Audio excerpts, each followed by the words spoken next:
అపరిచిత వ్యక్తులు మీకు అంటే అక్రమ లావాదేవీల కిందకి వస్తాయి. అంటే మనీ లాండరింగ్ కార్యకలాపాలు గానీ ఏవైతే ఉన్నాయో అనామకులు అంటే వాళ్ళ పేరుతోటి ఖాతాలు తెరుస్తారు వీళ్ళు. ఏది ఇటువంటి వాటి కోసం. అప్పుడేం చేస్తారు ఈ ఫండ్ అంతా అందులోకి మార్పిస్తారు. మార్పిచ్చి ఇక తర్వాత వాళ్ళు ఆ ఫండ్స్‌ని తీసేసుకోవడం జరుగుతది.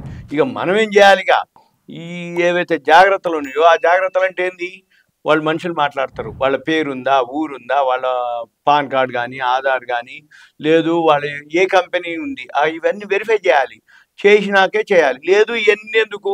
అపరిచిత వ్యక్తి మీకు అది జేస్తాం, ఇది జేస్తాం, మీకిస్తాం అంటే సింపుల్‌గా కట్ జేయటం బెస్ట్. అంటే ఏంది? వాడు మీకు ఉట్టిగా అనేది కాని పని. మీకు ఫోను జేసి మీరు షేర్ మార్కెట్‌లో మీ పైసలు పెంచుతా అనంగానే గుడ్డిగా నమ్మేయకూడదు. ఎంతసేపటికి మీరేం చేయాలి? మంచిదిలే బాబు అనాలి, కట్ చేయాలి. లేకపోతే వదిలేయాలి. అంతే తప్ప మీరు వానితో మాటలు పెట్టి అది చేసి ఇది చేస్తే మీతో కమ్యూనికేషన్ జరుగుతది.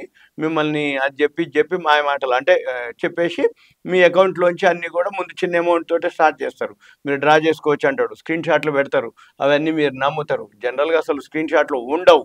మీ అకౌంట్ ఏదైతే లాగిన్ అయితారో మీరు పాస్వర్డ్ మీదే ఉంటుంది. యాప్‌లు మీయే ఉంటాయి. యాపుల్లో ఎలా చెక్ చేసుకోవాలి? ఏం చేసుకోవాలి? బ్యాలెన్స్ ఎట్లా చేసుకోవాలి? అవన్నీ వేరే ప్రొసీజరే ఉంటుంది. అంతే తప్ప స్క్రీన్ షాట్లు పెట్టి ఇన్ని పైసలు వచ్చినాయి అనేది మాత్రం ఉట్టిదే. మీరు అయి నమ్మకూడదు. అది స్క్రీన్ షాట్ వచ్చింది అంటే అది ఫేకే.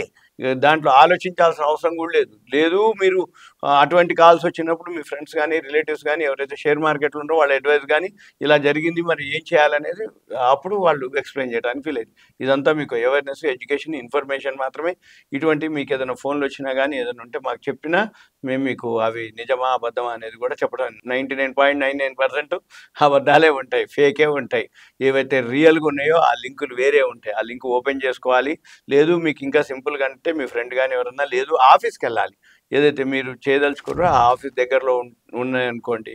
గూగుల్ సెర్చ్ చేసి షేర్ మార్కెట్ ఆఫీసెస్ అని కొడితే ఏదో ఒకటి వస్తది. మీరు దాన్ని చూసుకొని ఆ బ్రాండు అవి చూసుకొని రెప్యుటేషన్ చూసుకొని దాన్ని బట్టి మీరు ఆఫీసు అక్కడనే ఫోన్ నంబర్‌లు కూడా ఉంటాయి. వాళ్ళకి ఫోన్ చేసి లేదు మీరు ఆఫీస్‌కెళ్తే ఇంకా క్లియర్‌గా ఉంటుంది. ఇక గొడవ ఉండదన్నట్టు.